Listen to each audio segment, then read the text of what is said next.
पतितं जन तस्मै श्रीगुरुवे नमः। नमोऽयं विष्णुपादाय कृष्णप्रेष्ठाय भूतले श्रीमते जयपताका स्वामिनीति नामिने। नमः आचार्यपादाय निताय कृपाप्रदायिने गौरकथा धामोदाय नगरग्रामतारिणे।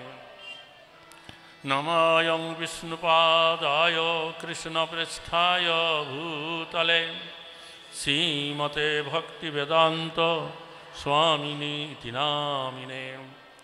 नमस्ते सरस्वती देवे गौरवाणी प्रचारिणे निर्विशेष शून्यवादी प्रचलित देशतारिणे। वाञ्छाकल्पतरुभ्यश्च कृपा सिन्धुभ्येव च पतितानां पावनेभ्यो वैष्णवेभ्यो नमो नमः। नमो महावदन्याय कृष्णप्रेमो प्रदायते कृष्णाय कृष्ण चैतन्य नाम्ने गौरतिसे नमः। पंचतत्त्वात्मकं कृष्णं भक्तरूपं स्वरूपकं भक्तावतारं भक्तखं नमामि भक्तशक्तिकम्। हे कृष्ण करुणा सिन्धु दीनबन्धु जगत्पते गोपेश गोपिकान्त राधाकान्त नमोऽस्तुते। तप्त कांचन गौरांगी राधे वृंदावनेश्वरी वृषभानुसुते देवी प्रणमामि हरिप्रिय। वृंदायै तुलसीदेवाय प्रियाय केशवस्य च विष्णुभक्तिपति देवी सत्यवत्यै नमो नमः। जय श्री कृष्ण चैतन्य प्रभु नित्यानंद श्री अद्वैत गदाधर शिवासादि श्री गौर भक्तवृंद। हरे कृष्ण कृष्ण कृष्ण हरे हरे हरे राम राम राम हरे हरे। मुखं करोति वाचालं पङ्गुर्लङ्घयति गिरिं यत्कृपातमहं वन्दे परमानन्दमाधवम्। तो समवेत সমপুস্থিত সুধী সজ্জন ভক্তমণ্ডলী, তো আপনারা সকলেই হচ্ছেন এই করিমপুর এলাকার অধিবাসী এবং আপনারা সবাই জানেন যে আমরা আন্তর্জাতিক কৃষ্ণ ভাবনামৃত সংঘের প্রধান কেন্দ্র সিধা মায়াপুর থেকে এসেছি। আর এই আন্তর্জাতিক কৃষ্ণ ভাবনামৃত সংঘের প্রধান কেন্দ্রে শ্রী শ্রী হরে কৃষ্ণ নামহট্ট নামক যেই প্রচার বিভাগ আছে, সেই প্রচার বিভাগের সৌজন্যে এবং আপনাদের এত অঞ্চলের নামহট্ট ভক্তগণের ব্যবস্থাপনায় আজকে আমরা এই প্রকার একটা বৈদিক বনভোজন উৎসব অনুষ্ঠানে এখানে যোগদান করতে পেরেছি। তা আপনারা সকলেই জানেন যে কৃষ্ণ হচ্ছেন ভগবান। ব্রহ্মসংহিতার প্রথম শ্লোকে বলা হইয়াছে যে ঈশ্বর পরম কৃষ্ণ সচিদানন্দ বিগ্রহ অনাদিরাদি গোবিন্দ সর্বকারণ কারণম। ঈশ্বর হচ্ছে কৃষ্ণ, যিনি হচ্ছেন অনাদিরাদি গোবিন্দ এবং সমস্ত প্রকার কারণের পরম কারণ হচ্ছেন তিনি। তো সেই কৃষ্ণ এই কলিযুগের প্রথম সন্ধ্যায় তিনি তার অন্তরঙ্গা শক্তি শ্রীমতী রাধারানীর ভাব এবং কান্তি নিয়ে এই গৌরাঙ্গ মহাপ্রভু রূপে তিনি সপার্ষদ তিনি এই নদিয়া নবদ্বীপে অবতীর্ণ হইলেন এবং এই কলিযুগের যে যুগ ধর্ম হরে কৃষ্ণ নাম তা তিনি প্রবর্তন করলেন। তো মহাপ্রভুর এই যে লীলা, এটা আজ থেকে 537 বছর পূর্বে তিনি অবতীর্ণ হয়েছেন এবং মহাপ্রভু তিনি 48 বছর কাল এই জগতে প্রকট লীলা করেছেন। তার ভিতরে প্রথম 24 বছর ছিল তার নদিয়া লীলা। নদিয়ায় অবস্থান করে তিনি বহুবিধ লীলা করেছেন, বাল্যলীলা, কৌশল লীলা বিদ্যা বিলাস নিলাম, তারপরে এই হরিনাম সংকীর্তন বিলাস নিলাম। তারপরে 24 বছর শেষে যেই মাঘ মাস তার শুক্লপক্ষে প্রভু করিলা সন্ন্যাস। তো 24 বছর শেষে শুক্লপক্ষে মাঘ মাসে তিনি গৃহত্যাগ করে কাটোয়ায় গিয়ে সন্ন্যাস গ্রহণ করলেন। তারপরে 3 দিনের আরও দেশ, গঙ্গার পশ্চিম তীরবর্তী দেশ, সেখানে ভ্রমণ করলেন। তারপরে শান্তিপুরে অদ্বৈত আচার্যের গৃহে 10 দিন অবস্থান করলেন। সেই সময়ে সচিমাতা সহ সমস্ত নদীবাসী ভক্তরা সেখানে মহাপ্রভুর সঙ্গে গিয়ে মিলিত হলেন। মহাপ্রভু তাদেরকে নিয়ে হরিনাম সংকীর্তন বিলাস করলেন। 10 দিন অতিবাহিত হল। তারপরে মহাপ্রভু ভক্তগণকে বললেন, দেখো যে আমি এখন সন্ন্যাস গ্রহণ করেছি, এখন যদি আমি তোমাদের সঙ্গে থাকি তোমাদের আনন্দ আমারও আনন্দ, কিন্তু সন্ন্যাস গ্রহণ করবার পরে আত্মীয় কুটুম্বদের সঙ্গে থাকতে নাই। এখন আমি যদি তোমাদের সঙ্গে থাকি তাহলে লোকেরা আমার নিন্দা করবে, তখন শুনে তোমাদের আবার দুঃখ হবে। তাহলে তোমরা এখন বলো যে আমি এখন কোথায় গিয়ে থাকব। তখন এই অদ্বৈত আচার্য, নিত্যানন্দ, চন্দ্রশেখর আচার্য, তারপরে আরও অন্যান্য প্রধান প্রধান ভক্তরা তারা সচিমাতার কাছে গিয়ে এই কথা বললেন। তখন সচিমাতা বললেন যে নিমাই যদি এখানে থাকে আমাদের আনন্দ, আবার যদি ওরা লোকেরা যদি নিমাইয়ের নিন্দা করবে তা শুনলে আবার আমাদের দুঃখ হবে। এত তো অপেক্ষা এখন থেকে নিমাই কী করুক, যে নীলাচলে গিয়ে বাস করুক। নীলাচল আর নবদ্বীপ যেন একটা বাড়ির 2টা ঘর। যদি নীলাচলে থাকে তোমরা মাঝে মাঝে সেখানে যাবে, তোমাদের কাছে আমি নিমাইয়ের কথা শুনতে পারবো এবং নিমাই তোমাদের কাছে আবার আমার কথাও শুনতে পাবে। আবার নিমাই মাঝে মাঝে গঙ্গা স্নান করতে আসবে, তখন আমি তাকে দর্শন করতে পারবো। এই কথা শুনে ভক্তরা তখন খুবই আনন্দিত হইলেন। তারা এসে মহাপ্রভুর কাছে যখন এই কথা বললেন, তখন মহাপ্রভু এই কথা শুনে খুবই আনন্দিত হইলেন এবং তিনি বললেন, ঠিক আছে আমি নীলাচলে যাব, নীলাচলে গিয়ে আমি থাকব। তখন ঠিক হলো, তারপরের দিনই মহাপ্রভু নীলাচলের উদ্দেশ্যে যাত্রা করবেন। তখন কি হলো, অদ্বৈত আচার্য গোসাই তিনি চৈতন্য চরিতামৃত গ্রন্থ অনুসারে তিনি 4 জন ভক্তকে নির্ধারণ করে দিলেন যারা মহাপ্রভুর সাথে নীলাচলে যাবেন। তারা হইলেন নিত্যানন্দ, জগদানন্দ, মুকুন্দ দত্ত এবং দামোদর পণ্ডিত। তো পরের দিন মহাপ্রভু সকলকে আলিঙ্গন করে হরিনাম কীর্তন করে যেতে বললেন এবং একে একে সবার কাছ থেকে তিনি বিদায় গ্রহণ করলেন। তখন তিনি দেখছেন এক কোণায় হরিদাস ঠাকুর দাঁড়িয়ে একটা খুঁটি ধরে অঝোর নয়নে কান্না করছেন। তখন মহাপ্রভু হরিদাস ঠাকুরের কাছে গিয়ে জিজ্ঞাসা করলেন, হরিদাস তুমি এমন করে কান্না করছো কেন? তখন হরিদাস ঠাকুর বললেন যে তুমি নীলাচলে যাবে, তোমাকে তো আমি আর দেখতে পাবো না। আমার হীন কলেবর, নিন্দ কলেবর, অধম কোলে আমার জন্ম, আমি কি করে নীলাচলে ধামে যেতে পারি? সেখানে ব্রাহ্মণ পাণ্ডারা সবসময় ঘুরে বেড়ায়, আমাদের পশ্চে তারা অপবিত্র হবে, তা আমি তো আর নীলাচলে যেতে পারবো না, তোমায় আমি দেখতে পাবো না, তাই আমার কান্না পাচ্ছে। তখন মহাপ্রভু হরিদাস ঠাকুরকে বললেন যে হরিদাস তুমি কোনো চিন্তা করো না, আমি আগে নীলাচলে যাই, নীলাচলে গিয়ে আমি জগন্নাথের কাছে নিবেদন করব, তোমার জন্য যেন একটা উপযুক্ত নির্জন স্থান তিনি নির্ধারণ করে দেন, সেখানে তুমি থাকবে। এইভাবে মহাপ্রভু সমস্ত ভক্তদের কাছে বিদায় নিয়ে পরের দিন সকালবেলায় তিনি যাত্রা করলেন। তো সমস্ত ভক্তরা মহাপ্রভুর পিছনে পিছনে কান্না করতে করতে যেতে লাগলেন। কিছু দূর যাওয়ার পরে মহাপ্রভু এই অদ্বৈত আচার্য গোসাইকে আলিঙ্গন করে বললেন যে দেখো তুমি হচ্ছ সবার প্রবীণ, তুমি যদি এরকম বেকুল হয়ে পড়ো তাইলে অন্যদের অবস্থা কি হতে পারে? তা তুমি নিজেকে সম্বরণ করো, স্থির করো, আর সবাইকে তুমি আর আগে বাড়াতে দিও না, তাদের সবাইকে সমস্ত কিছু সমাধান করে যার যার গিরে পাঠাও, তোমরা আর আগে আর বাড়াবে না আমার পিছনে। তখন মহাপ্রভু কী করলেন, তিনি দ্রুত বেগে এগিয়ে চললেন, তার সাথে সেই 4 জন ভক্ত চলতে লাগলো।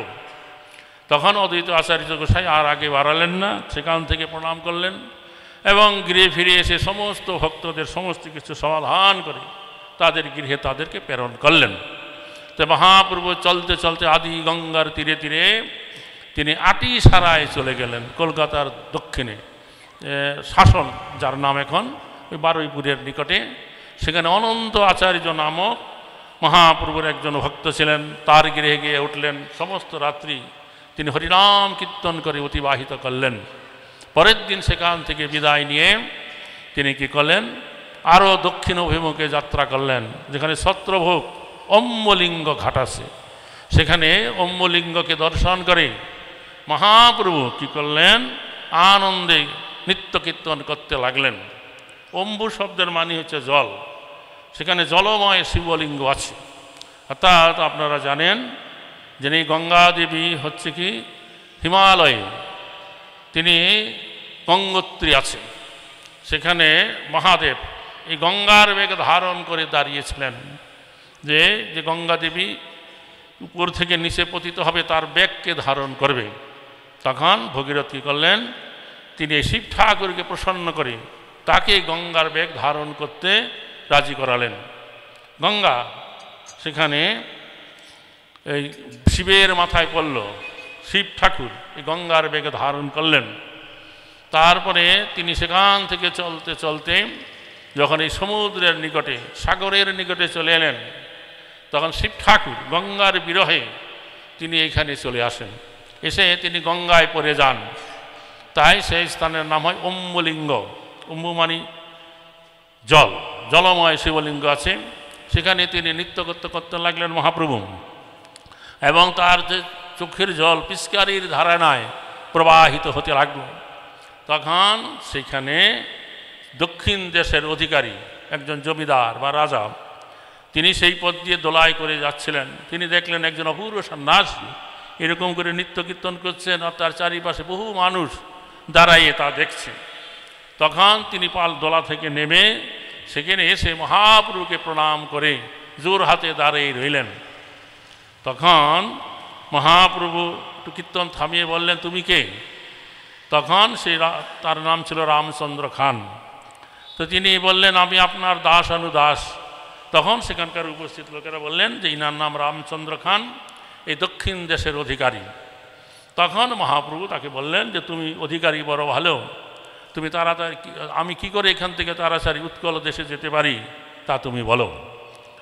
তখন সে রামচন্দ্র খান বললেন, দেখুন এখন ওই দেশে আর আমাদের দেশের রাজায় যুদ্ধ হচ্ছে, স্থানে স্থানে রাজারা কি করেছে, ত্রিশূল পুঁতে রেখেছে, যাবার কোনো উপায় নেই।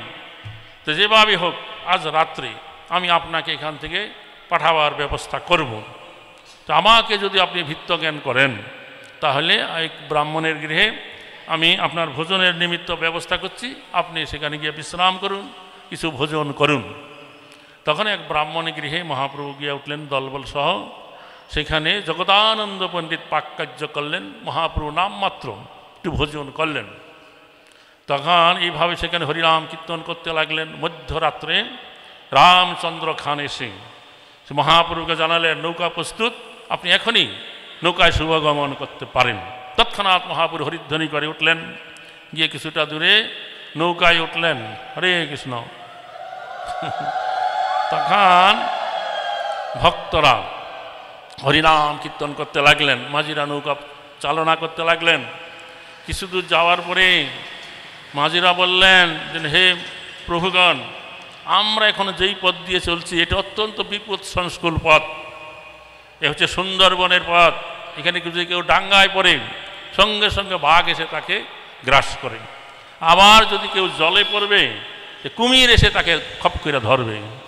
আর এই পথে অনেক জলদস্যু ঘুরে বেড়ায়, তারা যদি এরকম নৌকায় কোনো যাত্রী দেখে তাদের সর্বস্ব মেরে তাদের সর্বস্ব কেড়ে নেয়। বাচ্চা করছে। তখন তারা বললেন, হে গোসাইরাম, যতক্ষণ পর্যন্ত আমরা এই দুষ্ট নদী অতিক্রম করতে না পারি ততক্ষণ পর্যন্ত আপনারা একটু চুপচাপ থাকুন। তখন ভক্তরা ভয় পেয়ে গেলেন, তারা চুপ হয়ে গেলেন। আর মাঝিরা নৌকা চালনা করতে লাগলেন। কিছুক্ষণ পরে মহাপ্রভু বললেন, আরে তোমরা এরকম চুপচাপ করে আছো কেন? কাকে ভয় করছো? তোমরা কি জানো না যে বৈষ্ণব ভক্তরা যখন কোথায় গমন করে, হরিনাম করে, তখন ভগবান বিষ্ণু কি করে সুদর্শন চক্র নিয়ে তাদের রক্ষা করে। তোমাদের কোনো ভয় নাই, তোমরা উচ্চ করে হরিনাম করো, হরে কৃষ্ণ কৃষ্ণ কৃষ্ণ হরে হরে, হরে রাম রাম রাম হরে হরে। আবার হরিনাম কীর্তন চলতে লাগলো। এইভাবে চলতে চলতে তারা কি করলেন, একেবারে বর্তমানে আমাদের পূর্ব মেদিনীপুরের তমলুকে গিয়ে নৌকা থামলো এবং তখন ভক্তরা সেখানে অবতরণ করলেন। একটা দেবস্থানে মহাপ্রভু গিয়ে উঠলেন। তখন কি হলো, ভক্তরা সেই দেবস্থানে অবস্থান করতে লাগলেন এবং সন্ন্যাস গ্রহণ করবার পরে নিয়ম হচ্ছে ভিক্ষা করতে হয়। মহাপ্রভু তখন কি করলেন, ভিক্ষা করতে বেরিলেন। যার দ্বারে গিয়ে তিনি ভিক্ষাং দেহি বলে ভিক্ষা চান, সেই তৎক্ষণাৎ তাদের ঘরে যা কিছু আছে, চাল ডাল শাকসবজি, এনে মহাপ্রভুর আঁচলে ভরে দিচ্ছেন। এভাবে কিছুক্ষণের ভিতরে অনেক চাল ডাল শাকসবজি নিয়ে মহাপ্রভু সেই দেব মন্দিরে চলে এলেন। তখন নিত্যানন্দ, জগদানন্দ, মুকুন্দ দত্ত, দামোদর পণ্ডিত তারা দেখে হাসতে লাগলেন এবং তারা তখন বলেন, হে প্রভু, যে আপনি এত অল্প সময়ের মধ্যে এত ভিক্ষা দ্রব্য নিয়ে এসছেন, তা আপনি সন্ন্যাস গ্রহণ করে নীলাচলে যাচ্ছেন, আমরা আপনার সাথে যাচ্ছি। আমরা এই ভিক্ষা দ্রব্য দেখে আমরা বুঝতে পারছি যে আপনি আমাদেরকে লালন পালন করতে পারবেন। তখন জগদানন্দ পণ্ডিত রন্ধন কার্য করলেন। মহাপ্রভু ভক্তগণকে নিয়ে সেই ঠাকুর মন্দিরে বসে প্রসাদ গ্রহণ করলেন। তারপরে মহাপ্রভু আবার ওখান থেকে কেলেঘাই নদীর তীরে তীরে চলতে চলতে তিনি একবারে দাঁতন হয়ে জলেশ্বরে গেলেন। তো জলেশ্বরে গিয়ে চৈতন্য ভাগবত অনুসারে মহাপ্রভুর যে দণ্ডভাঙ্গা লীলা, এটা ওই জলেশ্বরে সুবর্ণরেখার নদীতে হয়েছিল। আর চৈতন্য চরিতামৃত অনুসারে তা হয়েছিল পুরী প্রবেশ করবার পূর্বে যে একটা ভার্গী নদী আছে, যাকে দণ্ডভাঙ্গা নদী বলে, সেখানে হয়েছিল। তো সেখানে জলেশ্বরে সুবর্ণরেখা নদীতে যখন গেলেন, তখন মহাপ্রভু ভক্তগণকে নিয়ে সেই সুবর্ণরেখা নদীতে স্নান করলেন। চৈতন্য ভাগবতম গ্রন্থে উল্লেখ আছে যে সুবর্ণরেখার জল স্বচ্ছ নির্মল, তাহে অবগাহন করিলেন গৌর সুন্দর ভগবান এবং বৈষ্ণব সকল।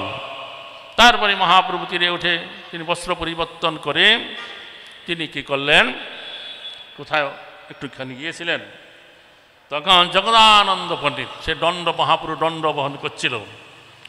তখন জগদানন্দপুরী ভিক্ষায় যাবে, নিত্যানন্দপ্রভুকে বললেন যে তুমি দণ্ডেতে মন দিও, কেউ যেন দণ্ডটা নিয়ে না যায়। এই বলে জগদানন্দ ভিক্ষায় করতে গেলেন। ইত্যবসরে নিত্যানন্দ কী করেছে, সেই দণ্ডটাকে ধরে ভেঙে 3 খণ্ড করে নদীর তীরে ফেলে দিয়েছেন। কিছুক্ষণ পরে জগদানন্দ এসছেন, এসে জিজ্ঞাসা করলেন দণ্ড ভাঙ্গা কেন? নিত্যানন্দ প্রভু কিছু বলছে না। তখন জগদানন্দ পণ্ডিত বুঝতে পারলেন এই নিত্যানন্দ প্রভুই এই দণ্ডটা ভঙ্গ করেছে। তারপরে জগদানন্দ নিত্যানন্দ কী করলেন, জগদানন্দ সে ভাঙ্গা দণ্ড নিয়ে মহাপ্রভুর কাছে গেলেন। মহাপ্রভু যেখানে বসেছিলেন তার সম্মুখে দণ্ডটা রাখলেন। তখন মহাপ্রভু জিজ্ঞাসা করলেন এই দণ্ড ভাঙ্গা কেন? কে দণ্ড ভাঙলো? তোমরা কি পথে আসতে কারোর সাথে কোন্দল করলে? এই দণ্ড নিয়ে মারামারি করেছো, তাই দণ্ড ভেঙে গেছে? জগদানন্দ পণ্ডিত বলছেন না, তিনি ইঙ্গিতে বুঝালেন নিত্যানন্দ করেছেন। তখন মহাপ্রভু একটু বাহ্যিক প্রকাশ করলেন যে আমি সমস্ত কিছু ছেড়ে সবাই মাত্র দণ্ডধন গ্রহণ করেছি, আর তুমি আমার সেই দণ্ড ভেঙে দিলে। তখন নিত্যানন্দ প্রভু বলছেন যে আমি একটা বাঁশ ভেঙেছি, তুমি যদি সহ্য করতে না পারো তাহলে আমাকে কি শাস্তি দিবা দাও। মহাপ্রভু বললেন, আরে যেই দণ্ডে সমস্ত দেবতার অধিষ্ঠান হয়, আর তোমার কাছে কিনা তা হইল একটা বাঁশকান। তখন মহাপ্রভু বললেন যে আমি এখন এই জলেশ্বরে যাব, তো তোমরা আগে হয় তোমরা আগে যাও, নয় আমি আগে যাই, একসঙ্গে যাব না তোমাদেরকে নিয়ে। তখন মুকুন্দ দত্ত বললেন যে ঠিক আছে, আপনি আগে যান, আমাদের কিছু কার্য আছে, আমরা একটু পরে যাচ্ছি। তখন মহাপ্রভু খুব ভালো ভালো এই বলে মহাপ্রভু তীব্র বেগে সেই জলেশ্বর গ্রামে প্রবেশ করলেন। সেখানে এক জলেশ্বর শিবলিঙ্গ আছে, সেটা নিচে সকালবেলা ছিল। তখন ব্রাহ্মণরা বৈদিক মন্ত্র উচ্চারণ করে সেখানে কী করছিলেন, সেই শিব ঠাকুরের পূজা করছিলেন আর নানা রকম বাজনা বাজাচ্ছিলেন এবং শিবের গীত গাইছিলেন। আর মহাপ্রভু সেই জলেশ্বর শিবের বৈভব দর্শন করে তিনি আনন্দে সেখানে নিত্য কীর্তন করতে লাগলেন। তার এই নিত্য কীর্তন দর্শন করে হঠাৎ সেই জলেশ্বর মন্দিরের পূজারী ব্রাহ্মণেরা তাদের জ্ঞান হলো যেন স্বয়ং শিব ঠাকুর এই সন্ন্যাসী রূপে আবির্ভূত হয়ে এখানে নৃত্য করিতেছে। তার কিছুক্ষণ পরে ভক্তরা এসে মিলিত হলেন। ভক্তরা এসে মহাপ্রভুকে নৃত্য কীর্তন দেখে তারাও নৃত্য কীর্তন করতে লাগলেন। এইভাবে সারা রাত্রি মহাপ্রভু সেইখানে অবস্থান করলেন। পরের দিন সকালবেলা মহাপ্রভু আবার রেমুনার দিক হয়ে নীলাচলের পথে চলতে লাগলেন। জলেশ্বর পার হওয়ার পরে একটা গ্রাম আছে, যে গ্রামটার নাম হয়েছে বাসদহ, কিন্তু স্থানীয় লোকেরা এখন বলে বাসডিহা। সেখানে একজন তান্ত্রিক সন্ন্যাসীর সাথে মহাপ্রভুর সাক্ষাৎ হয়েছিল। সেই তান্ত্রিক সন্ন্যাসী মহাপ্রভু এবং ভক্তগণকে দেখে খুবই আনন্দ প্রাপ্ত হলেন এবং আগায় এসে কথা বললেন যে তোমরা আমার মঠে চলো, আমরা আজকে সকলে মিলে খুব আনন্দ করব। মহাপ্রভু তখন বলছেন তোমরা হচ্ছে চিরদিন আমার বান্ধব, তো তোমার আর বান্ধবেরা কে কোথায় আছে তা তুমি আমার কাছে বলো। তখন সেই সন্ন্যাসী বলতে লাগলেন কোথায় কোথায় তার গণ আছে। তখন বারবার অনুরোধ করলেন যে তুমি আমাদের সাথে আমাদের মঠে চলো, আমরা সেখানে আনন্দ করব। তখন মহাপ্রভু বললেন ঠিক আছে তুমি আগে যাও মঠে, গিয়ে সহ্য তৈরি করো, আমরা আসতেছি। তখন সে চলে গেল। তারপর মহাপ্রভু সঙ্গে সঙ্গে সেখান থেকে রেমুনার উদ্দেশ্যে যাত্রা করলেন। বোঝা গেল এই মহাপ্রভুর সাথে এই তান্ত্রিক সন্ন্যাসীর দুই জায়গায় এরকম দেখা হয়েছিল। তো ভাষ্যকরা বলেছেন, চৈতন্য ভাগবত আছে, মহাপ্রভু যে তান্ত্রিক সন্ন্যাসীর সাথে কথা বললেন এর দ্বারা সমস্ত তান্ত্রিক সন্ন্যাসীগণকে তিনি উদ্ধার করলেন।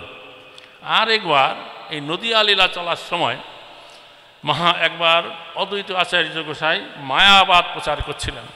তাকে শাস্তি দেওয়ার জন্য মহাপুরুষ শুনে রেগে নিত্যানন্দপুরকে সঙ্গে নিয়ে এই শান্তিপুরে যাচ্ছিলেন। এই নবদ্বীপ থেকে শান্তিপুরে যাওয়ার পথে গঙ্গার তীরে কোনো একটা গ্রাম আছে, যে গ্রামটার নাম হচ্ছে ললিতপুর। আমি জানি না কোন গ্রামটা, ললিতপুর আছে। তো সেখানে গিয়ে এক তান্ত্রিক সন্ন্যাসীর সঙ্গে সাক্ষাৎ হলো। সেই তান্ত্রিক সন্ন্যাসী বলছে যে তোমরা দুজন তাড়াতাড়ি আমার মঠে আসো, আমার মঠে কিছু ফল আহার করো, কিছু আনন্দ করো, তারপরে তোমরা যাও। তখন এই নিত্যানন্দ এবং মহাপ্রভু দুইজন সেই তান্ত্রিক সন্ন্যাসীর মঠে গেলেন। আর তখন নানা রকম ফল মহাপ্রভু নিত্যানন্দ প্রভুকে দিলেন। মহাপ্রভু এবং নিত্যানন্দ প্রভু দুইজন বসে সেই ফল খেতে লাগলেন এবং নানা রকম কথা বলতে লাগলেন। মহাপ্রভুকে আশীর্বাদ করলেন, তোমার ধন জন সুন্দরী স্ত্রী লাভ হোক তোমার। তো মহাপ্রভু বললেন আরে তুমি কি আশীর্বাদ করছো, তো আমার কৃষ্ণ ভক্তি লাভ কীভাবে হবে সেই আশীর্বাদ তো করবেন। তখন সেই তান্ত্রিক সন্ন্যাসী নিত্যানন্দ প্রভুকে বলছেন দেখো লোকের ভালো কিছু বলতে নাই, আমি একে ভালো আশীর্বাদ করলাম যে ধন জন অর্থ সুন্দর স্ত্রী লাভ হোক, আর সে বলছে কিনা কৃষ্ণ ভক্তি লাভ হোক, কী আশীর্বাদ করছো, ভালো কিছু বলতে নাই। তারপরে নিত্যানন্দ প্রভু তাকে কিছু সান্ত্বনা দিলেন। তখন সেই সন্ন্যাসী বলছে কি একটু আনন্দবাণী আনন্দবাণী বারবার বলছে। তখন মহাপ্রভু নিত্যানন্দকে বলছে কি যে আনন্দ বলতে কি বুঝাইছে। তখন নিত্যানন্দ প্রভু বলছে আরে বোঝো না, মদের কথা বলছে, মদ।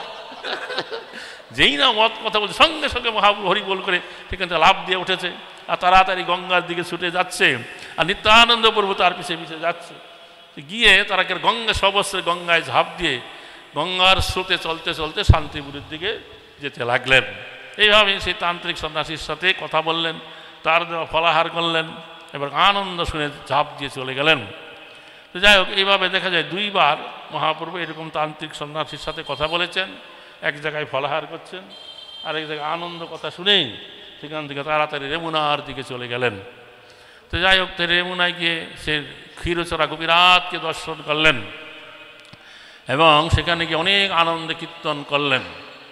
এবং মহাপ্রভু সেখানে বসে এই মাধবেন্দ্রপুরীর বাদের কথা এবং কিভাবে মাধবেন্দ্রপুরী বাদ এখানে এসেছিলেন এবং এই সন্ন্যাস এই ক্ষীর প্রসাদ পেতে ইচ্ছা করলেন, তার জন্য কিভাবে এই ক্ষীরচোরা গোপীনাথ এই মাধবেন্দ্রপুরীর জন্য ক্ষীরভাণ্ড চুরি করে রেখে ক্ষীরচোরা নাম প্রাপ্ত হয়েছেন, সেই লীলার কথা বললেন। তারপরে মহাপ্রভু পরের দিন ভক্তগণের সাথে সেখান থেকে চলতে চলতে তিনি যাজপুরে গিয়ে বিভিন্ন মন্দির সব কিছু দর্শন করলেন।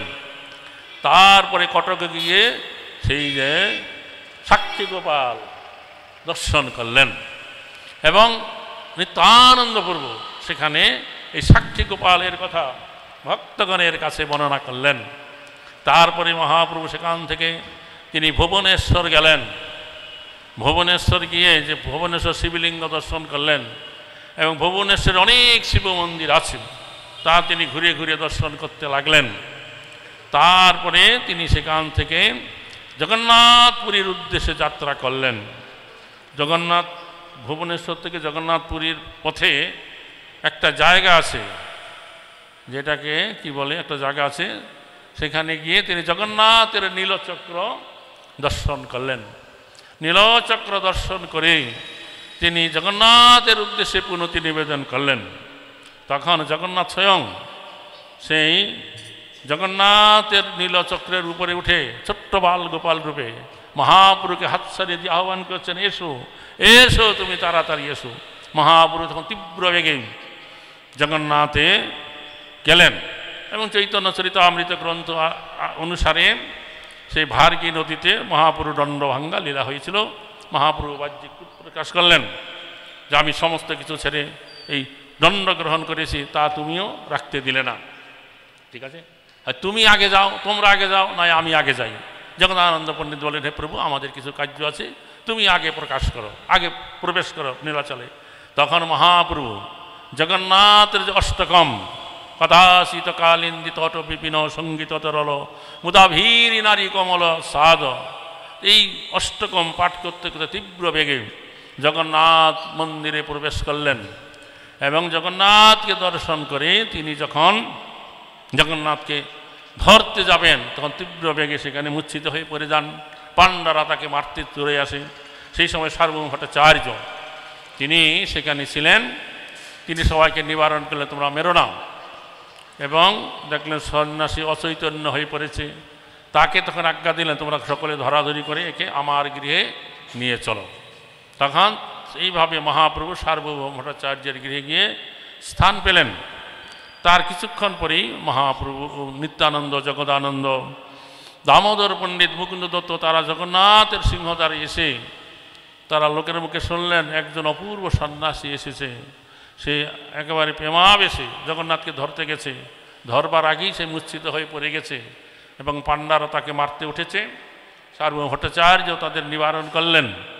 তারপরে তিনি পাণ্ডাদের দ্বারা তাকে তার নিজের গৃহে নিয়ে গেছেন।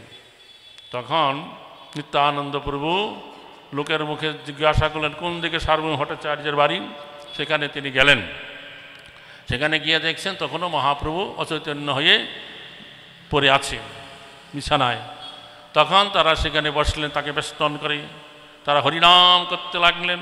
হরিনাম শুনে মহাপ্রভু চেতনা ফিরে পেলেন এবং সার্বভৌম ভট্টাচার্য সেখানে উপস্থিত ছিলেন। মহাপ্রভু বললেন, জানো নিত্যানন্দ, এর কৃপায় আমি আজকে এখানে স্থান পেয়েছি। তখন নিত্যানন্দ প্রভু বলছেন, দেখো এ তোমাকে স্থান দিল না, তুমি তাকে স্থান দিলে। বহুদূর পথ হেঁটে এনেছো, পেট খিদায় চোচো করছে, এখন এই সমস্ত কথা রাখো। তখন সেইখানে সার্বভৌম ভট্টাচার্য কী করলেন, তিনি জগন্নাথের অনেক প্রসাদ নিয়ে এলেন। প্রসাদ এনে ভক্তগণকে বসে পরিবেশন করে জগন্নাথের প্রসাদ তাদেরকে দিতে লাগলেন। তারপরে প্রসাদ দিলেন এবং সর্বশেষের দিকে তিনি জগন্নাথের যত মিষ্ট দ্রব্য পিঠা পানা ইত্যাদি দিতে লাগলেন।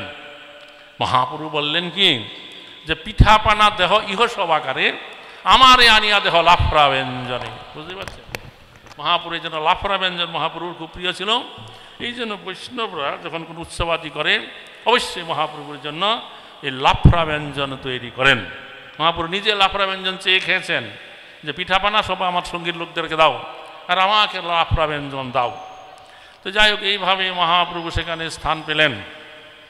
তারপরে বিশাল তার লীলা বলছে মাঘ 24 বছর শেষে যেই মাঘ মাস তার শুক্লপক্ষে পূর্ব করিলা সন্ন্যাস।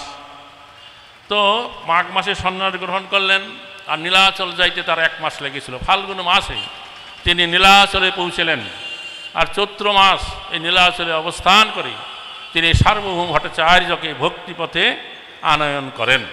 তারপরে যখন বৈশাখ মাস পড়ল, তখন মহাপ্রভু সার্বভৌম ভট্টাচার্য এবং ভক্তগণের কাছে বিদায় নিয়ে তিনি দক্ষিণ ভারতে যাত্রা করেছিলেন।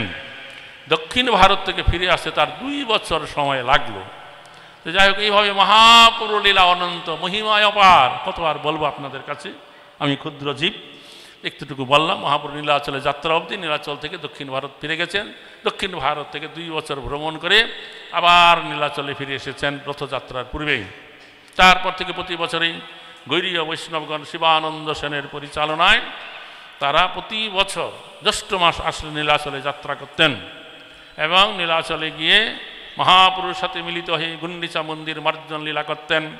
তারপরে রথযাত্রায় মহাপুরুষ সমস্ত ভক্তগণকে 7টা দলে বিভক্ত করে জগন্নাথের সম্মুখে 4টা দল, ডাইনে বাঁয়ে 2টা দল, আর পিছনে 1টা দল, এই 7টা দলে কীর্তন করতে করতে জগন্নাথকে নীলাচলের দিকে নিয়ে যেতেন। যাই হোক, তো এখন পৌষ মাস চলছে, তো আমি একটা পৌষ মাসে মহাপুরু লীলার কথা বলি, আর 2 দিন পৌষ মাস বাকি আছে। ঠিক এই সময় একটা ঘটনা হয়েছিল। সেটা হচ্ছে কি, এই যে শিবানন্দ সেন তিনি মহাপ্রভুর এই যে ভক্তগণকে নিয়ে প্রতি বছরই জ্যৈষ্ঠ মাস আসলে তাদেরকে লালন পালন করে নীলাচলে নিয়ে যেতেন। আজ থেকে 500 বছর আগের কথা। তখন এখনকার মতন যাতায়াতের এরকম সুব্যবস্থা ছিল না, কোনো রকম যান্ত্রিক যানবাহন ছিল না, রেলগাড়ি ছিল না। কোথাও যেতে হলে পায়ে হেঁটে যেতে হতো। ভক্তরা যা যা নিজের ব্যবহার করা দ্রব্যাদি, কাপড়, গামছা, তারপরে জলপাত্র, থালা, ঘটি ইত্যাদি নিতেন নিজে কাঁধে করে বা বাঁকে করে, কেউ বাঁশের বাঁকে করে, কেউ মাথায় করে। তারা প্রতিদিন কী করতেন, 30-40 কিলোমিটার পথ হাঁটতে হতো। এখনকার দিনের মানুষটা ভাবতেও পারবে না। তারপরে কোথায় জায়গায় থামা হতো, সেখানে ভক্তরা শিবানন্দ সেন তার বাড়ির থেকে অনেক হাঁড়ি করা, হাতা খান্তা এবং এই চাল ডাল তেল লবণ নিয়ে যেতেন। রাস্তা থেকে সবজি আদি কিনতেন, রান্না করতেন ভক্তরা, তার লোক থাকতো। তাদেরকে এইভাবে 1 মাস খাইয়ে দিয়ে পালন করে নীলাচলে নিয়ে যেতেন। আবার সেখানে গিয়ে মহারাজ প্রতাপরুদ্র রাজা ভক্তদের থাকবার জন্য বাসাঘর নির্মাণ করিয়েছিলেন, সেখানে তারা স্থান পেতেন। তো তারা 4 মাস সেই নীলাচলে থাকতেন। রথযাত্রায় অংশগ্রহণ করবার পরে যে ঝুলন যাত্রা, তারপরে জন্মাষ্টমী, রাধা অষ্টমী, বিজয়া দশমী এবং উত্থান একাদশী, তারপরে কার্তিকে পূর্ণিমা অতিবাহিত হলে মহাপ্রভু কী করতেন, ভক্তগণকে বিদায় দিতেন। ভক্তরা চলে আসত। প্রথম বৎসরে যখন চলে আসবে, তখন মহাপ্রভু এই শিবানন্দ সেনকে নির্দেশ দিয়েছিলেন যে তুমি প্রতি বছরই আমার এই ভক্তগণকে এমনি করে লালন পালন করে এই নীলাচল ধামে নিয়ে আসবে। তখন থেকে প্রতি বছরই জ্যৈষ্ঠ মাস আসলে শিবানন্দ সেন কী করতেন, ভক্তগণকে এমনি করে লালন পালন করে নীলাচল ধামে নিয়ে যেতেন। আবার 4 মাস থাকতো, তারপর আবার নিয়ে আসতেন। তো আমাদের এই যে আমরা ভক্তিযোগ অনুশীলন করব, এই ভক্তিযোগ অনুশীলন করবার চরম উদ্দেশ্য হচ্ছে কি, যে প্রেম ভক্তি স্তর প্রাপ্ত হওয়া। এই প্রেম ভক্তি স্তর প্রাপ্ত হতে গেলে আমাদেরকে অবশ্যই ভগবানের যারা ভক্ত হয়েছেন সেই ভক্ত সেবা করতে হবে। ভক্তিবিনোদ ঠাকুর মহাশয় তার একটা কীর্তনের পদে বলেছেন যে ভকত সেবা পরম সিদ্ধি প্রেম লতিকার মূল। যে আমরা এই যে প্রেম লতিকা প্রাপ্ত হব, তার প্রধান মূল হচ্ছে কি, চাবিকাঠি হচ্ছে কে, যারা ভক্ত হয়েছেন তাদের সেবা করা। যে বৈষ্ণব সেবা কীভাবে যে করতে হয় তা মহাপ্রভু এই শিবানন্দ সেনের আচরণের দ্বারা তা শিক্ষা দিয়েছেন। এই জন্য এই শিবানন্দ সেন মহাপ্রভুর অত্যন্ত প্রিয় পাত্র হলেন। মহাপ্রভু তার সেবায় অত্যন্ত প্রসন্ন হলেন, যার দরুন শিবানন্দ সেনের সাথে সম্বন্ধযুক্ত তার স্ত্রী, পুত্র, পরিবার, পরিজন, দাস দাসী সকলেই মহাপ্রভুর মহাকৃপা প্রাপ্ত হইলেন। এবং এমনকি শিবানন্দ সেনের আশ্রিত একটা কুকুর পর্যন্ত মহাপ্রভুর মহাকৃপা প্রাপ্ত হয়ে ভগবত ধামে চলে গেছেন। চৈতন্য চরিতামৃতে গ্রন্থে তা অন্তলীলায় বর্ণনা করা আছে। এহেন শিবানন্দ সেনের এক ভাগিনী তার নাম ছিল শ্রীকান্ত সেন। সে 1 বছর কী করেছিল, একাকী নীলাচল ধামে গিয়েছিলেন। এবং মহাপ্রভু কী করলেন, যেহেতু শিবানন্দ সেনের সাথে সম্বন্ধযুক্ত তার ভাগ্নে, তাই তাকে মহাকৃপা করে তার নিকটে রাখলেন। এভাবে কিছুদিন থাকবার পরে মহাপ্রভু সেই শ্রীকান্ত সেনকে নির্দেশ দিলেন যে তুমি তাড়াতাড়ি এক্ষুনি কী করো, বঙ্গদেশে ফিরে যাও। বঙ্গদেশে ফিরে গিয়ে তোমার মাতুল শিবানন্দ সেনকে বলবে এই বছর যেন কোনো ভক্তাদেরকে নিয়ে শিবানন্দ সেন এই নীলাচল ধামে না আসে, কারণ এই বছর আমি নিজেই বঙ্গদেশে যাব। আগামী পৌষ মাসে এই শিবানন্দ সেনের গৃহে আমি ভোজন করব। সেখানে জগদানন্দ পণ্ডিত আছে, সে পাক করে আমাকে ভোজন দিবে।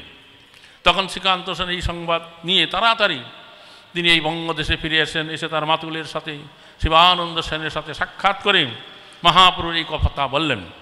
এটা শুনে সমস্ত ভক্তরা খুব আনন্দিত হলো যে আমরা প্রতি বছর অনেক কষ্ট করে মহাপ্রভুকে দর্শন করতে নীলাচলে যাই, আর এইবার স্বয়ং মহাপ্রভু আমাদের এখানে আসবে, আমরা মহাপ্রভুকে দর্শন করতে পারবো।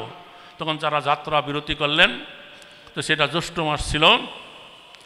তখন থেকে শিবানন্দ জগদানন্দ এই মহাপ্রভুর আগমনের প্রতীক্ষা করতে লাগলেন। কখন পৌষ মাস আসবে, মহাপ্রভু আসবে, তার গৃহে আসবে, ভোজন করবে, তার তিনি কথা বলবেন, দর্শন করবেন, ইত্যাদি ইত্যাদি। এইভাবে এই জ্যৈষ্ঠ, আষাঢ়, শ্রাবণ, ভাদ্র, আশ্বিন, কার্তিক, অগ্রহায়ণ মাস যখন অতিক্রান্ত হয়ে গেল, পৌষ মাস পড়ে গেল, তখন তারা প্রতিদিন কোন পথে মহাপ্রভু আসবে, আসলে তাকে কোথায় বসাবেন, কোথায় বসায় পাদ প্রক্ষালন করবেন, তার সাথে কথা বলবেন, তাকে কোথায় বসায় ভোজন করাবেন, কোথায় তাকে বিশ্রাম দিবেন, এই রকম চিন্তা সপরিবারে সকাল থেকে সন্ধ্যা অবধি মহাপ্রভু পথ নিরীক্ষণ করছেন। এইভাবে 1 দিন 2 দিন করতে করতে এই পৌষ মাস প্রায় শেষ হয়ে গেল। যেমন এখন কয় তারিখ, আজকে 28 তারিখ নাকি, আর 29-30 তারিখ আছে। এমন দিনে মহাপ্রভুর আর দেখা নাই। তখন তারা হতাশ হয়ে পড়লেন যে পৌষ মাস প্রায় শেষ হতে চলল, মহাপ্রভু কথা দিলেন অথচ মহাপ্রভু এলেন না। তারা সবাই দুঃখিত হলেন। এমন দিনে কি হলো, মহাপ্রভুর একজন ভক্ত, যার আগে নাম ছিল প্রদন্ন ব্রহ্মচারী, তিনি নৃসিংহদেবের উপাসক ছিলেন, তাই মহাপ্রভু তাকে নৃসিংহানন্দ ব্রহ্মচারী বলে বলতেন। এই জন্য ভক্ত সমাজে তিনি নৃসিংহানন্দ ব্রহ্মচারী নামে পরিচিত হয়ে গেলেন। সেই নৃসিংহানন্দ ব্রহ্মচারী হঠাৎ করে এই দিনে, আজকের দিন 28 তারিখে শিবানন্দ সেনের বাড়িতে এসে উপস্থিত হয়ে গেলেন। তখন তারা 3 জন পরস্পরকে প্রণাম করলেন এবং ইষ্টগুষ্টি কৃষ্ণ কথা বলতে লাগলেন। তখন নৃসিংহানন্দ ব্রহ্মচারী বললেন, আমি তোমাদের 2 জনকে দেখে বুঝতে পারছি তোমাদের মনে কোনো একটা দুঃখ আছে, সেই দুঃখের কথা তোমরা আমাকে এতক্ষণ বলো নাই, তোমরা আমার কাছে খুলে বলো তোমাদের এই দুঃখের কারণ কি। তখন জগদানন্দ পণ্ডিত খুলে বললেন, জগদানন্দ শিবানন্দ খুলে বললেন যে মহাপ্রভু এরকম বলেছিলেন এই পৌষ মাসে এসে তিনি আমার গৃহে ভোজন করবেন। পৌষ মাস প্রায় শেষ হতে চলল, কিন্তু মহাপ্রভুর আগমনের কোনো সংবাদ নাই, এই জন্য আমরা 2 জনে খুবই দুঃখিত আছি। এই কথা শোনা মাত্র সেই নৃসিংহানন্দ ব্রহ্মচারী তখন বললেন কি, মহাপ্রভু কথা দিলেন তোমার গৃহে আসবে, অথচ কেন এলেন না, আমি একটু ধ্যানস্থ হয়ে দেখব কেন তিনি এলেন না। তখনই তিনি একটা নির্জন স্থানে আসন করে বসে ধ্যান করতে লাগলেন। মহাপ্রভু অনেকক্ষণ ধ্যান করছেন। অনেকক্ষণ ধ্যান করবার পরে তিনি ফুৎকার করে বলছেন, শিবানন্দ শিবানন্দ শোনো, মহাপ্রভু পানিহাটিতে রাঘব পণ্ডিতের বাড়িতে চলে এসছে, কালকে মধ্যাহ্নকালীন সময় তোমার এখানে আসবে এবং তিনি এখানে বসে ভোজন করবেন, আমি তাকে ভোজন দেব, আমি যা যা দ্রব্যাদি চাই তুমি তাড়াতাড়ি এনে আমাকে যোগান দাও, আমি নিজে পাক করে মহাপ্রভুকে ভোজন করাবো। এই বলে বিশাল একটা পদ্ধতি তৈরি করে দিলেন। এই পৌষ মাসে যত রকমের শাক সবজি ব্যঞ্জন পিঠা পানা পাওয়া যায় সমস্ত কিছুর একটা পদ্ধতি তৈরি করে দিলেন এবং শিবানন্দ সেন তৎক্ষণাৎ তাড়াতাড়ি তার লোকজনকে বিভিন্ন হাটে বাজারে পাঠালেন সেই সমস্ত দ্রব্যাদি কিনে আনে জোগাড় করবার জন্য। তখন সমস্ত কিছু লোক সেই সমস্ত দ্রব্যাদি নিয়ে এলো সন্ধ্যার ভিতরেই। অনেক মাটির পাত্র আনলেন কুম্ভকারের বাড়ির কাছ থেকে। তখন নৃসিংহানন্দ ব্রহ্মচারী সমস্ত কিছু দেখলেন যে সব ঠিকঠাক আছে। আর সেই রাত্রে মাঝ রাত্রিতে এই নৃসিংহানন্দ ব্রহ্মচারী পাক চড়ালেন, পাক করতে লাগলেন রন্ধন কার্য। আর এইদিকে শিবানন্দ সেন সপরিবারে অপেক্ষা করছে কোন পথে মহাপ্রভু আসবে, তাকে দেখবেন, তার সাথে কথা বলবেন, তার পাদপ্রক্ষালন করাবেন, কোথায় বসে তিনি বিশ্রাম করবেন, ভোজন করবেন ইত্যাদি ইত্যাদি, তার এই চিন্তা। আর এইদিকে ব্রহ্মচারী একাকী শুধু পাক কার্য করে চলছে চলছে তো চলছে। পাক করতে করতে পূর্বাহ্নকাল এসে গেল, অর্থাৎ 11টা থেকে 12টা, 11:30 হচ্ছে পূর্বাহ্নকাল সময়। 12টা বেজে গেলে মধ্যাহ্নকাল হয়ে যায়, তার পাক শেষ হলো পূর্বাহ্নকালে। এবং তিনি এই যে সারাক্ষণ ধরে এত কিছু দ্রব্যাদি রান্না করেছেন, মাটির পাত্রে পাত্রে তস্তরে তা সাজিয়ে রেখেছেন, তা সমস্ত কিছুকে তিনি 3 ভাগে ভাগ করলেন এবং 3 ভাগ নিয়ে শিবানন্দ সেনের ঠাকুর মন্দিরে প্রবেশ করলেন। শিবানন্দ সেন এই ব্রহ্মচারী কার্যকলাপ কিছুই বুঝতে পারছেন না। তিনি আশা করেছিলেন মহাপ্রভু আসবে, তাকে দেখবেন, পাদপ্রক্ষালন করবেন, কথা বলবেন, আর এই ব্রহ্মচারী কী করছে তিনি যখন ভোজন করবেন দেখবেন। দেখছে সমস্ত কিছু নিয়ে তার ঠাকুর মন্দিরে প্রবেশ করলো। 3টা ভাগ, একটা ভোগ তৈরি করলেন যে মহাপ্রভুর জন্য, আরেকটা ভোগ ঠিক করলেন জগন্নাথের জন্য। মনে হয় সেই সময়ে শিবানন্দ সেনের গৃহে জগন্নাথের সেবা ছিল, তাই জগন্নাথের জন্য। আরেকটা ভোগ তৈরি করলেন তার ইষ্টদেব নৃসিংহদেবের জন্য।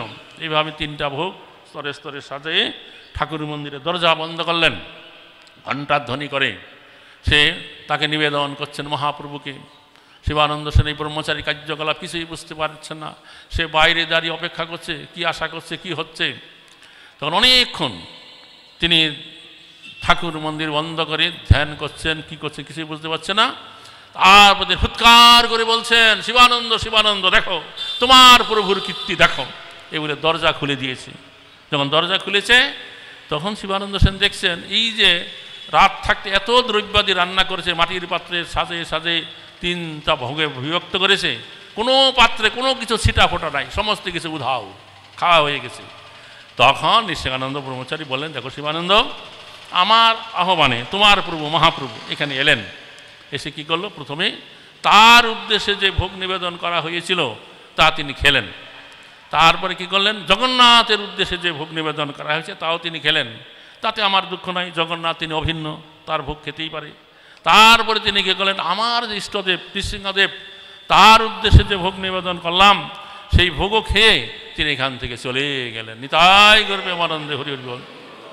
তো সেই যে শিবানন্দ সেন তিনি কিছুই বুঝতে পারলেন না যে এটা কী বলছে, এটা কি সত্যি সত্যি মহাপুরু এসে ভোজন করে চলে গেল না প্রেমাও এসে বলছে। তারপরে নৃসিংহানন্দ ব্রহ্মচারী বললেন যে দেখো, আমার ইষ্টদেব নৃসিংহদেব আজকে উপবাসী থাকলো, সেব্য ভগবান যদি উপবাস থাকে তাহলে সেবক কী করে প্রসাদ গ্রহণ করতে পারে, কাজে আমারও আজকে আর কোনো কিছু আহার আদি করা হবে না। তখন শিবানন্দ সেন বলেন, না না না, এটা হয় না, আমি সমস্ত কিছু সংস্কার পরিষ্কার করে দিচ্ছি, আপনি রন্ধন করার দ্রব্যাদি দিচ্ছি, আপনি রন্ধন করে পাক করে নৃসিংহদেবকে ভোগ নিবেদন করে আপনি প্রসাদ গ্রহণ করুন। তখন তাড়াতাড়ি সমস্ত কিছু পরিষ্কার করে দিলেন। তাই নৃসিংহানন্দ ব্রহ্মচারী আবার পাক করে তার ইষ্টদেব নৃসিংহদেবকে ভোগ নিবেদন করে সেই প্রসাদ তিনি গ্রহণ করলেন। তো শিবানন্দ সেন এই রহস্য কিছুই বুঝতে পারলেন না। এই ব্রহ্মচারী কি প্রেমাবেশে বলছেন আর সত্য সত্যি মহাপুরু এসে ভোজন করে চলে গেল, কিছুই তিনি বুঝতে পারলেন না। তো সেই বছর যখন আবার জ্যৈষ্ঠ মাসে এলো, শিবানন্দ সেন আবার ভক্তগণকে নিয়ে নীলাচলে যাত্রা করলেন। গুন্ডিচা মার্জন লীলা, জগন্নাথের রথযাত্রা উৎসবাদী হয়ে গেল। তারপরে একদিন মহাপুরু সমস্ত ভক্তগণকে একত্রিত করে তিনি ইষ্টগোষ্ঠী করছিলেন। ইষ্টগোষ্ঠী করতে করতে তিনি এই নৃসিংহানন্দ ব্রহ্মচারীর কথা এলো। তখন পঞ্চমুখে এই নৃসিংহানন্দ ব্রহ্মচারী গুণ মহিমা ভক্তগণের কাছে বর্ণনা করতে লাগলেন। তারপরে বললেন যে গত পৌষ মাসে শিবানন্দ সেনের গৃহে এই নৃসিংহানন্দ ব্রহ্মচারী এত অন্ন ব্যঞ্জন পিঠা পানা তৈরি করে আমাকে ভোজন করাইল, আমি কোথায় ওই রকম সুস্বাদু অন্ন ব্যঞ্জন প্রাপ্ত হই না। তখন শিবানন্দ সেনের মনে দৃঢ় বিশ্বাস হলো যে সত্য সত্যি গত পৌষ মাসে মহাপ্রভু আমার গৃহে গিয়ে ভোজন করেছিলেন। তো এই লীলা মহাপ্রভু কেন করলেন? কারণ এই যে নৃসিংহানন্দ ব্রহ্মচারী, তার মনে একটা তীব্র ইচ্ছা হতো যে তার ইষ্টদেব নৃসিংহদেব, জগন্নাথ এবং মহাপ্রভু হচ্ছেন অভিন্ন 3 ঠাকুর। তা মহাপ্রভু এই ভোজন লীলার দ্বারা তার সম্মুখে ভোজন করে তাকে তাই দেখালেন তারা 3 জন অভিন্ন। নিতাই গর্বে আনন্দে হরি হরি বল বল হরি। তো যাই হোক, আমি একটু কথা বললাম, আপনাদের হয়তো অনেকেরই ভোজনের সময় হয়ে গেছে, মহাপ্রভু ভোজন হলো। তো তাই এখন আমাদের সঙ্গে এখানে উপস্থিত হয়েছেন চারুচন্দ্র দাস ব্রহ্মচারী। এই তো চারুচন্দ্র দাস প্রভু সন্ন্যাসকে নিতেন, সন্ন্যাস গ্রহণ করবেন। আমাদের ইস্কনের নিয়ম অনুসারে সন্ন্যাস গ্রহণ করবার পূর্বে কোনো সন্ন্যাসীর সাথে 2-3 সপ্তাহ থাকতে হয়। তার 3 সপ্তাহ থাকা হয়ে গেছে, তবুও তিনি কৃপা করে আপনাদের প্রতি কৃপা করে আবার এসেছেন এই নদিয়া জেলায়। আর এখানে এসেছেন হংস কৃষ্ণ প্রভু, ইনি হচ্ছেন বাংলাদেশের সাধারণ সম্পাদক। সারা বাংলাদেশে কত মন্দির আছে? 100 কয়টা? 132টা মন্দিরের দেখাশোনা করেন, কার কোনো ঝামেলা হলে মীমাংসা করেন। বুঝা গেল? তো তিনি এখন কিছু কথা আপনাদের উদ্দেশ্যে বলবেন। আর এখানে এসছে নারায়ণগঞ্জ মন্দিরের